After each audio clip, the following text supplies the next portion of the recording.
গুরু পূর্ণিমায় গুরুর আশীর্বাদ পেতে চান, কিন্তু আশীর্বাদ তো পরে পাবেন। আগে আপনার শিক্ষা এবং আচরণকে প্রমাণ করুন।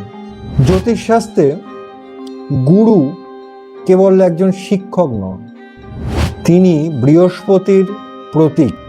এই বৃহস্পতির যখন কারুকে কৃপা করে, তখন তার ভাগ্যের বন্ধ দরজাও খুলে যায়।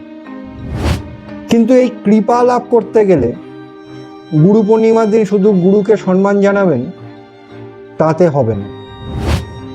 কোনো দিন নিঃস্বার্থভাবে কারুর সাহায্য করুন এবং আপনার শিক্ষা ও আচরণকে প্রমাণিত করুন।